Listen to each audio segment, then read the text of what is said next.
You're never going to get the satisfaction, the happiness that you're craving. You're never going to get that through other people's approval. And you'll flog yourself to death on that stone trying to achieve that, and it won't happen. And so you need to find a way of finding that sense of satisfaction and approval within yourself. Welcome everyone to the Mind.Set podcast. This is one of our Mind.Set and This Is Me episodes. So on this episode we've got Richard. Richard, thank you very much for being with us. Pleasure. Perhaps we can start by you just introducing yourself and telling us a bit about what you do. So I'm Richard. I have a role running something called the Mindful Business Charter, which is a cross-business initiative looking to reduce the unnecessary sources of stress in the ways we work so that we can work more healthily and more effectively. I'm also thinking about This Is Me. I'm the co-chair of the steering committee of the Lord Mayor of London's This Is Me campaign, which is all about using the power of storytelling to break down stigma around mental illness. Do you know how it was born and what's the main aim of the This Is Me campaign? So I remember when it first got involved, it was something that Barclays had been running internally for a bit. And I'm not entirely sure how the Lord Mayor got hold of it, but basically I remember sitting in a room with sort of, in my head it was just kind of some little back room and a few folks in Barclays and a few folk that the Lord Mayor's Appeal had kind of got together to say, look, there's something we want to have a chat about. And I was involved in mental health a bit by this stage. This is probably mid-90s. No, not mid-90s, mid-2000 and my decades are out, but sort of about 2015, something like that. Right. And the folk from Barclays showed this film, and it was about 5 or 6 people within Barclays saying, my name's Richard, I work in the Reading branch, I like playing football at the weekends and watching films, and and by the way, I've experienced depression, or I live with anxiety issues, or whatever it might be. And it was like, at the time, it was completely kind of breaking all kind of whatever. No one had done anything like that before, and it was the way it kind of touched people was amazing. And I remember talking to the people from Barclays and said, how did you do this? Because presumably you didn't just send an email out within Barclays to say, anybody want to tell their story of mental illness? And they were like, no. We've spent years kind of building up awareness and making the conversation okay, so that when we said, right, we're going to do this film, it was relatively easy to find people. And the Lord Mayor obviously said, well, this is a fantastic initiative. Can we take it and kind of push it out more broadly? The whole idea being that by telling our stories, we break down the stigma, we give permission. If I tell you about my dog, you can ask me about my dog, you can tell me about yours. If I can tell you about my mental illness, you can tell me about yours, or at least you can ask me about mine. So it's that connection and permission piece that's kind of key. Do you think that where we are today, the stigma has been broken down? And if so, do you think we're making good strides in finding a solution to all things mental health related? So I think we've made some progress in the stigma. And I'll give you an example. So this is probably about 4 years ago now. I was chairing something at the at Mansion House, and it was a kind of an event with 200 of the great and good and so on. And as part of the programme, we had a partner from PwC, who was, in my head, he was kind of late 30s, kind of junior partner, but well on doing well in his career and all the rest of it. And he stood up and told his story of mental illness and recovery. And I remember thinking, as I was sort of looking out at this crowd of people, the great and the good of the city, thinking, this is quite extraordinary, because 5 years ago, or certainly 10 years ago, if this had happened, we'd have all been kind of looking at our feet, shuffling our papers and feeling a little bit embarrassed about it all, and hoping that somebody would come and take him away, sort of thing. And that's not what happened, obviously. What happened was he inspired people. I think there has been a huge amount of progress. But I still think that when it comes to some of the thinking that goes on in people's heads, some of the prejudices and so on, I still think there is some way to go there, even in organisations that have done lots of great work around raising awareness and so on. And I think it's also easy to think that what's going on in our city organisations is representative of things that are happening everywhere else, and I just don't think that's the case. Yeah. Do you think there's fatigue around the subject? One of the things that we're thinking about with the This Is Me campaign is where we take it next, because you don't probably need to hear another story of whatever. There's been a lot of that out there. I think one of the directions I hope that will go is using the model to then think about other areas, to say, well, okay, so I'm in a particular underrepresented group, for example, of whatever nature.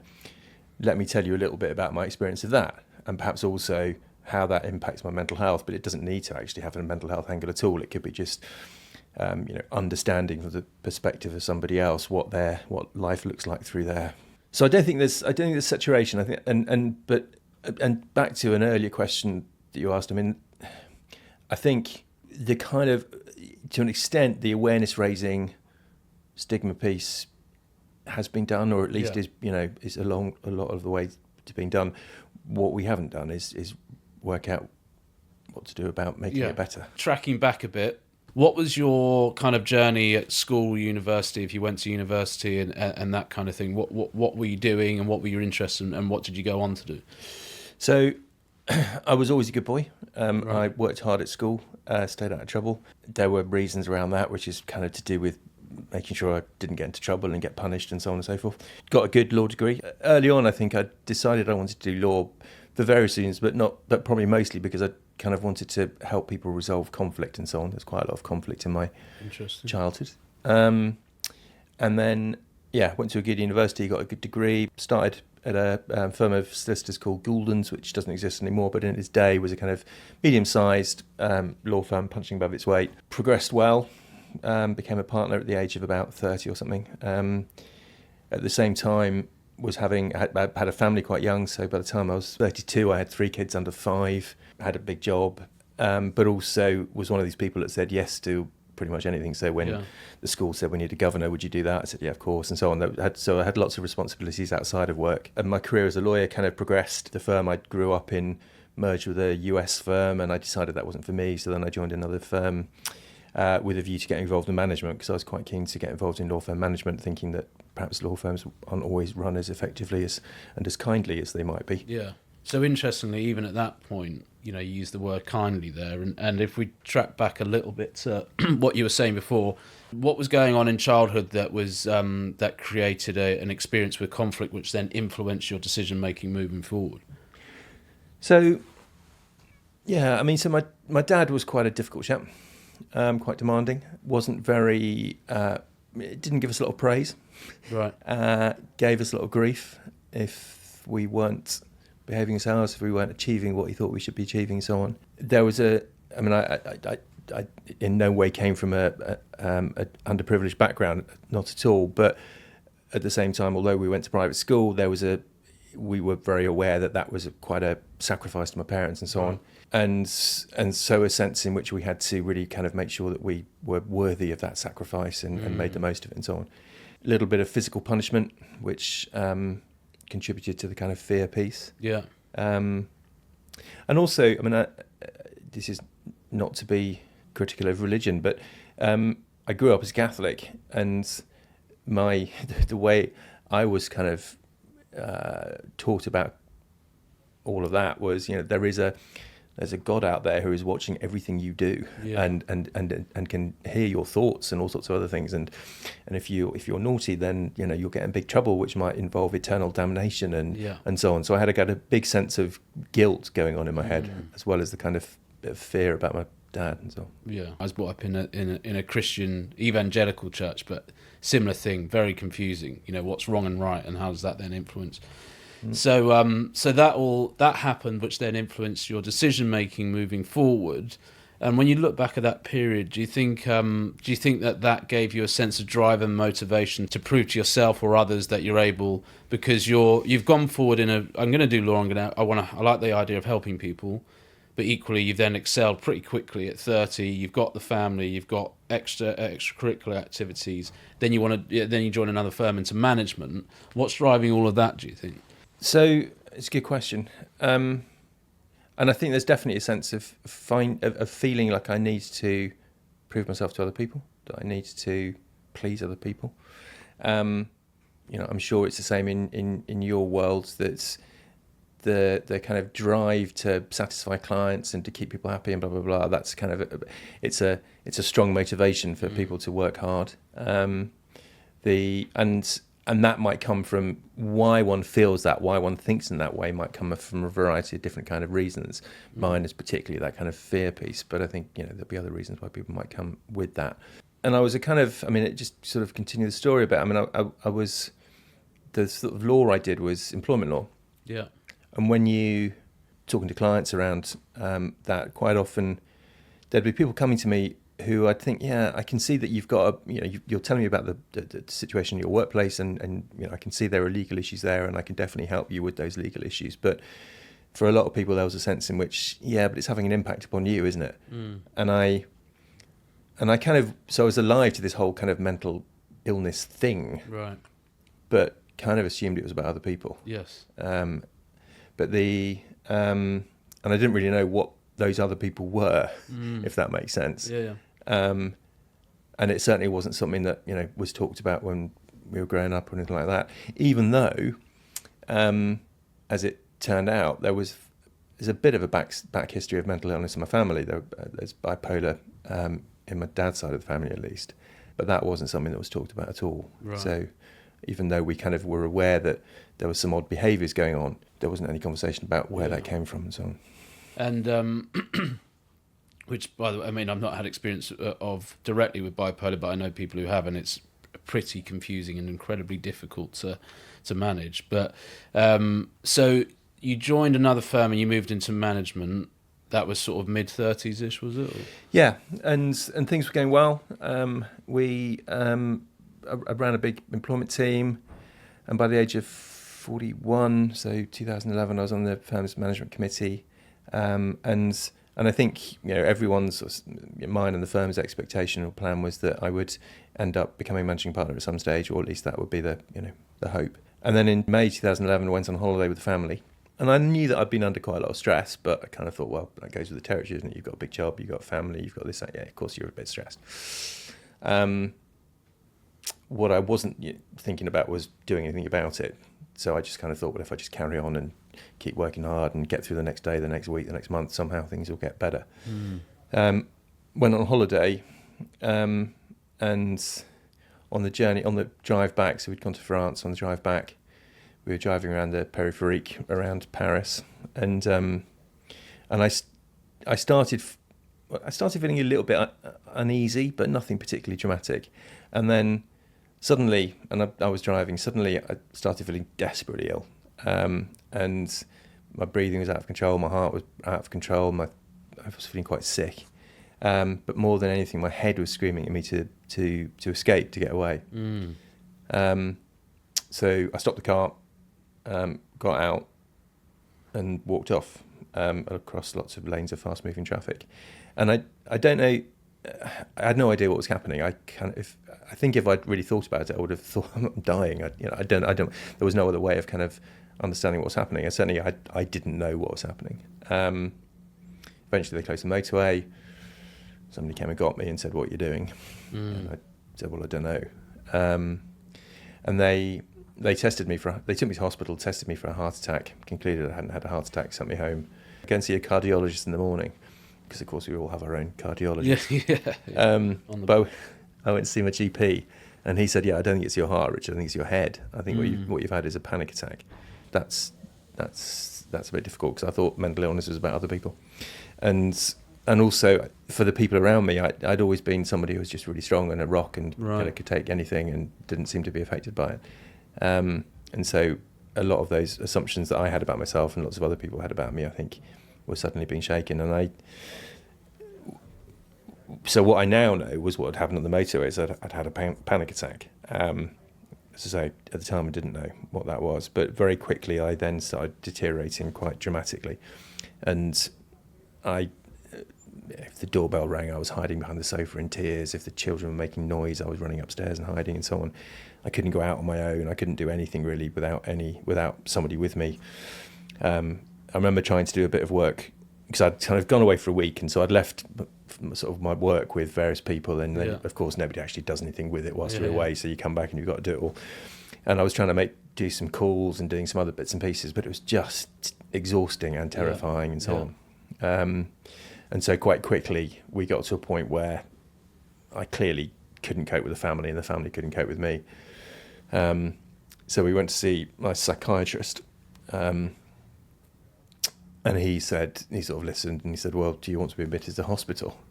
And I remember thinking, blimey, this is really getting quite out of control here. And we've all probably got images. I mean, I certainly did, about what what an acute psychiatric ward might look like and what the kind of people in there might look like, which was quite scary. And also, I wasn't sure. I didn't know how ill I needed to be admitted to hospital. This kind of imposter syndrome stuff. Yeah. So I said to him, am I ill enough? And he sort of smiled and said, yeah, you're definitely ill enough to be admitted. Okay. What are they like in there? I said, because I had this kind of image of what people. He said, well, they're like you. And it was really interesting. So I was admitted the next day, and sure enough, the people in there were just like, our friends, you, me, ordinary people who were just having, at that particular time, were finding it difficult to cope with life. And all of those, a lot of those kind of myths and prejudices about mental illness started kind of being quite quickly kind of whatever the word is, dismissed. But so I spent a month in hospital, which was really interesting time. I mean, I kind of, it felt like, metaphorically at least, I kind of crawled in on my hands and knees. What I did in there, I think, was I stabilised a bit. Yeah. And they started me on some medication and started very early therapy and so on. But really kind of got me, as I say, a bit stable. After a month, I was discharged as an inpatient. I was still an outpatient for a while. And then began a kind of long period of recovery, which was about 2 years, really, until I was able to go back to work. And even then, it was quite gradual, so doing a little bit here and there. And in that period of time, how did you find accepting the reality of what was going on, especially with the backdrop of you felt like, or people did see you as this strong, consistent character? I think it was quite contrasting because, I mean, for example, my firm kept my job open for a couple of years, which is very kind of them. And I remember my senior partners saying to me, like, people are asking, clients and colleagues and friends and so on are asking, where you are. I said, well, what are you telling them? We're telling them that you're off sick. And I said, well, are you telling them why? What's wrong with me? And like, no, because we don't think that would be a helpful thing to do, because we think that might impact your ability to come back to practice law and so on. I was quite adamant that I wanted them to say what was right. wrong with me. Not because I was of any kind of like noble desire to break down stigma and stuff. I think it was just, I felt people might be worrying quite a lot about what's wrong with me. I'd been off sick for 2 years by the end of it, and that sounds quite serious. So, but I was quite open with people in my personal life.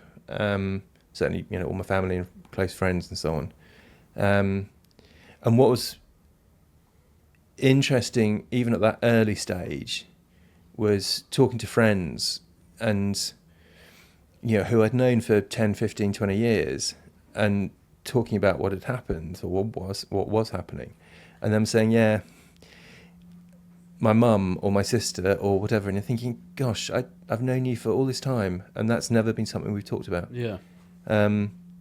So I suppose even at that early stage, there were some of those kind of seeds around, well, actually, if we tell our stories, if we talk about this stuff, then that does give them permission for other people. And how did you find accepting help? When I was at my worst, I was completely helpless. So I couldn't do anything really, apart from the absolute basics without help. The idea of therapy took some time to kind of get my head around. The idea that when I was in hospital, sort of my first day, the staff sat me down and kind of took me through the program for the week. And on sort of Wednesday morning at 11 o'clock, there was a men's support group. And I remember thinking, yeah, right, that's going to work, isn't it? A bunch of men sitting around talking about their feelings, no way. Yeah. But of course they did. And it was partly because in that hospital environment, you've got a transient population. So you've got people who've been there for quite a long time. And then people like me who just arrived. And so the people who'd been there for a while kind of showed the way and said, no, it's okay, this is how you talk about your feelings and so on. But it's certainly that sense of being able to kind of give voice to and feel that your feelings have some sort of value and so on, was something that was completely anathema to. And I think to a lot of blokes, even to the extent of not really having the language around it and so on. Yeah. There's a journey around that, because you sort of begin at a certain level and then you realise, well, you can go a bit deeper, you can go a bit deeper, you can go a bit deeper. And so understanding then a little bit about, okay, why? Because people used to say, well, what made you ill? Was it work, or was it whatever? And you think, well, I don't think it was work or anything particular. It was my head. It was the way in which I think about stuff. It's the way in which I approach everything. With that sense of I've just got to do my absolute best, and I don't matter. And blah, blah, blah. When kind of exploring that and recognizing, okay, that might be how you think, Richard, but that's not necessarily right, and it's certainly not necessarily how everybody else thinks, and that there are potentially other ways of responding to the world and so on, and also, of course, within that, exploring where does some of that stuff come from, and why do you think that way? So all of that was quite challenging. Yeah. And also, it takes some time to get used to the idea that you can just sit across the table from a professional and just spend an hour talking about you. Yeah. And all your imperfections. And I mean, I know from my experience, it felt like I had to have permission to be able to do that, and it felt like my permission was how unwell I got, and that then freed me to be able to have those conversations. Then, similar to what you're explaining, I started off, and then I became more and more open and honest once I realised no one was looking at me like I was a madman, and actually everyone was going, well, yeah, I totally get that, and it's and similar to you in a slightly different way, with my alcoholism, I remember thinking, well, hold on a minute, what does everyone in AA look like, and is it all people on a park bench? And of course it's not, it's just a load of pretty normal people that just think and feel a bit more than a lot of other societies, so they use something else, and it kind of opens up this new world. When you look back on that period now, how does it sit with you? Do you look upon it as a time of a blessing in your life because of what you've learned, or do you look at it as a bit of a trauma and something you still struggle to deal with? I'm grateful for it, on lots of levels, in the sense that it has enabled me to find greater peace, to find work that is much more interesting and fulfilling. It was painful, obviously, at the time for me, but also for people around me. And I'm kind of obviously, I regret. Is that the right word? I wish that I hadn't caused, or I wish that the people around me hadn't been caused the pain that they were caused. And it around the same time, my kind of marriage broke up, and so there was lots of kind of collateral damage. Which obviously I wish hadn't happened, but at the same time it was definitely a period of developing self-awareness and so on, and growth and stuff. So yeah, at the end of the day, it was a positive thing.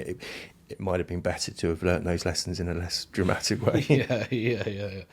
And how did you go about rebuilding and reshaping and entering into a different path and a different career? So I'd obviously had quite a lot of personal therapy. I'd also done some studies in kind of psychotherapy and counselling. And for 15, 20 years, I've been this employment lawyer who, whenever there was a workplace problem, what I would say is, what you need is a load of law. I'd throw a load of law at people and say, that'll sort out your workplace problem. And with the kind of therapy and the study around therapy, I thought, the reason why people do stuff is what's going on in their heads. So if we could try and bring a little bit of that perspective to workplace issues, then maybe we might be able to help people avoid problems in the first place, or at least come to a better resolution of them than simply throwing some law at them. So I had this kind of vague idea about providing some sort of, consultancy-like service that brought in my experience as an employee and as a manager, but also as a lawyer and somebody who worked a lot with HR and so on, but also this kind of more therapeutic perspective to try to help with workplace stuff. And I was having sort of vague conversations with people about this. And somebody said, well, have you spoken to Berndean? And I didn't know who Berndean were, but Berndean is a workplace consultancy, right. Do lots of work around culture and so on. And so I started chatting to them and thought, yeah, that sounds like we've got quite a lot of common common ideas. So, and Bernardine do a lot of training. Right. And so I started working with them in sort of October 2013, I think. And for the first few months, I still wasn't very well, so I was not doing a huge amount of work, and I was spending quite a lot of time just observing some of the training and so on. And there was a sense in which we were sort of butting up against the whole mental health question or subject, but not really talking about it.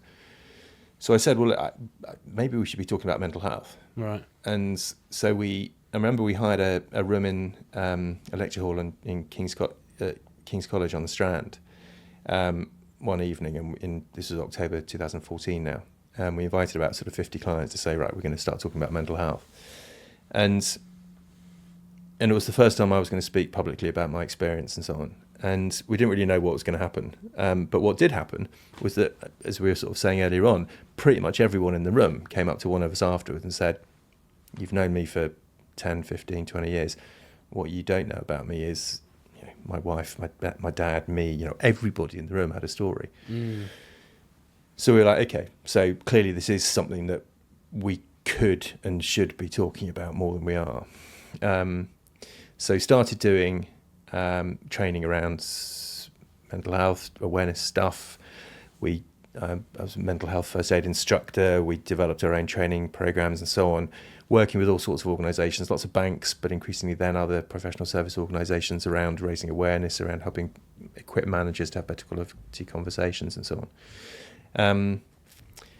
And I guess through that, I kind of got a bit of a reputation as being that old lawyer bloke that talks about mental health. Right. So that when the Mindful Business Charter, where I now work, when that was launched in 2018, and it was launched by some lawyers, it was they said, well, you know, Richard, would you come and speak at the launch? And secondly, actually, we're going to need some help in promoting and developing this. Would you be interested in that? So, and it was a no-brainer from my perspective. And so as NBC has kind of grown over the last 6-7 years, my role with that has grown. Yeah. And so now I work full-time for NBC. And do you think, you know, there's a similar, and I don't want this to sound sinister, but there's a similar progression there within a very different path. So do you think that it's the same drive that pushes you, or is there a different drive that pushes you today? So it's a... Yeah. I mean, I think the kind of the thinking patterns that kind of push us to be who we are and to behave in certain ways, yeah, you can change them and you can spend a lot of time working on them and so on. I don't suppose I will ever not be driven and so on. I think what I'm better equipped now is to be aware of that and to recognise that actually I can take my foot off the gas a bit. Also, I mean, I'm fortunate not to be working in a profit-making environment where, you know, people are on my back to hit targets and so on and so forth. So it is a little bit more, a little bit less demanding in that regard. But at the same time, I'm sort of, I work quite hard. Yeah. And of course, it's not all negative. No. The character traits in me that definitely saw me get quite unwell on a few occasions in my life are the same ones that have seen me achieve pretty objective success as well. So it's not, you know... Yeah. When you look back on that trajectory in that period of your time, is there a single pertinent lesson that you can pick out that you've taken forward with you, that you've learned about yourself or others? So... one of the things I've reflected on more recently, I probably wasn't consciously aware of at the time, but possibly subconsciously, that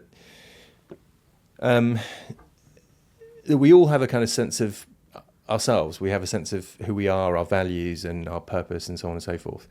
And if the values of the organisation that you're working for kind of in line with your own, then that's quite healthy and supportive, and it's quite a good environment to be in. And you know, there's a lot of one can develop a lot of resilience, if you like, from that. If, however, your values and the values of the organisation you're working for are not in sync, there's that sense of kind of dissonance, of tension between the two.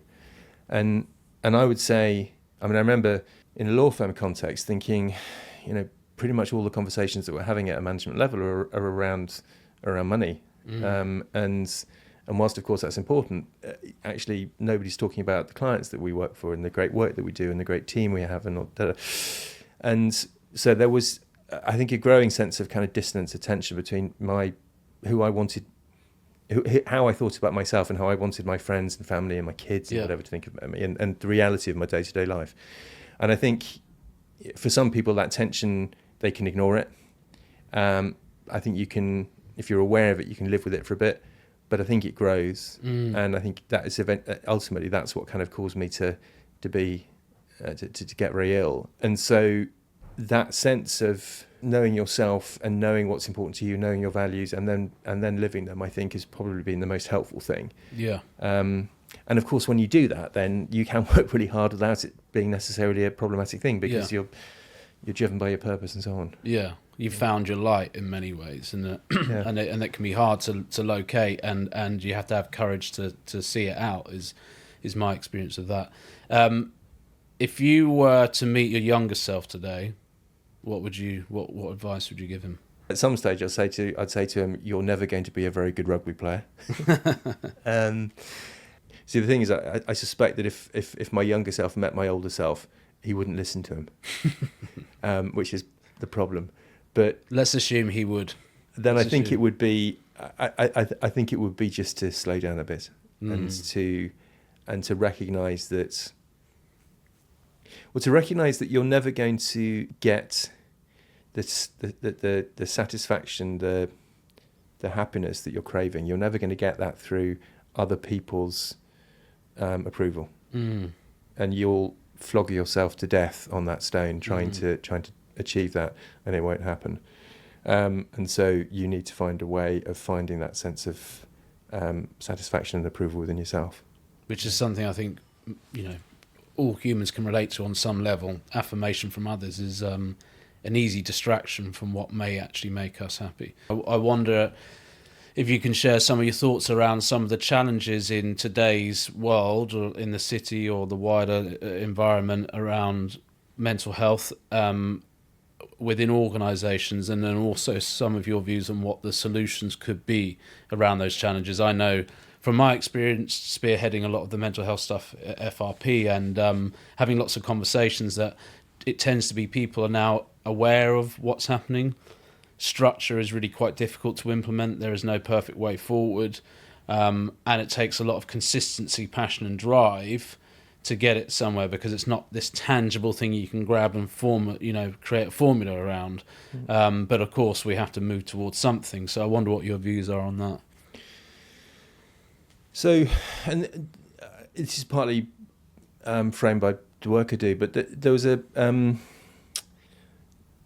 some research published beginning of last year by a chap called William Fleming, who's at Oxford, who was looking at the sort of classic workplace interventions around mental health, things like awareness raising and mental health first aiders and mindfulness and yoga and fresh fruit and all the kind of stuff. And he said it's all right and good, but none of it, and this was a study looking at hundreds of thousands of people in lots of different countries, that none of it actually makes a difference, or not any meaningful difference, and some of it actually has a detrimental impact. What all of that stuff, what that's aimed at is it's changing the worker. He said, the work is not the problem. Yeah. The problem is the work. Yeah.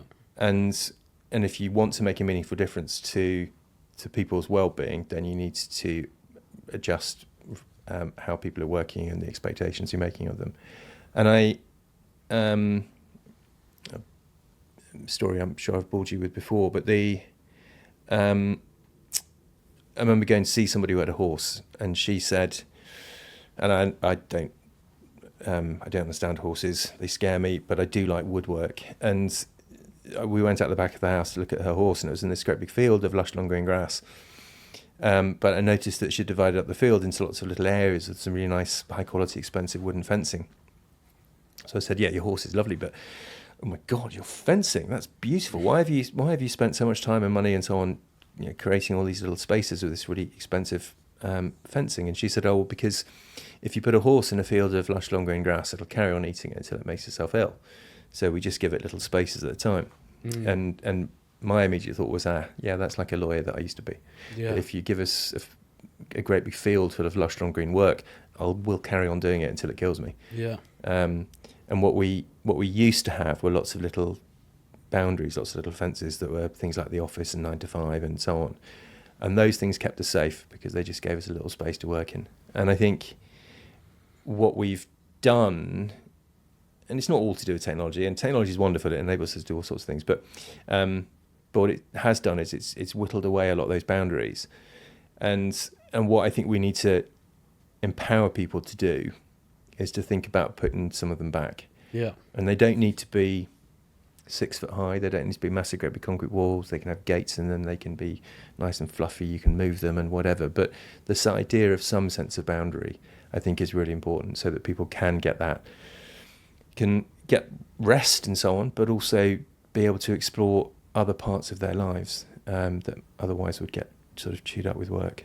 And I think there's a big piece there for leaders like you and others who to role model that to other people.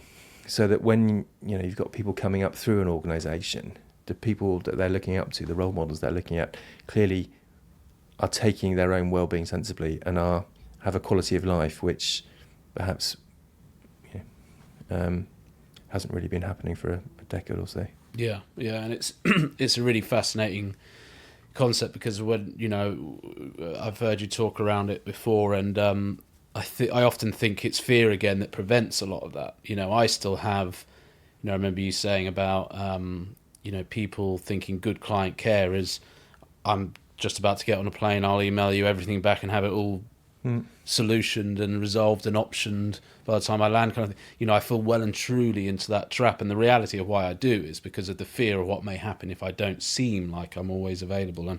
And there's an ongoing balancing act that needs to take place. But I think what's a really important step towards that is having a few people that acknowledge that fact, and then having conversations around it. Because I suspect if you get a group of partners of most firms in the room, that will be the real reason why. And it takes a few people to kind of model it, as you say. So it'll be interesting to see how it develops. And you can look at it on so many different levels. So, I mean, just thinking about today. So I've got a couple of people who wanted to have calls with me this afternoon. And I could have got myself into a bit of a state thinking, well, how's that going to work? Because I'm sitting having a nice chat with Luke at lunchtime, and then I've got to be there by 10, and how's that going to... Or I can just say, I'll tell you what, Luke, have you got a space in your office I can sit for an hour and just do a couple of calls? And of course you said yes. Sometimes you might not have had the space and you just said no. But at least I've got that permission to ask that question. Could you just give me an hour, a space for an hour? And most of the time, if you ask people for a bit of help, they'll do it if they can, because people are nice. Yeah, for sure. That feels like a good place to leave it, but thanks a lot, Richard.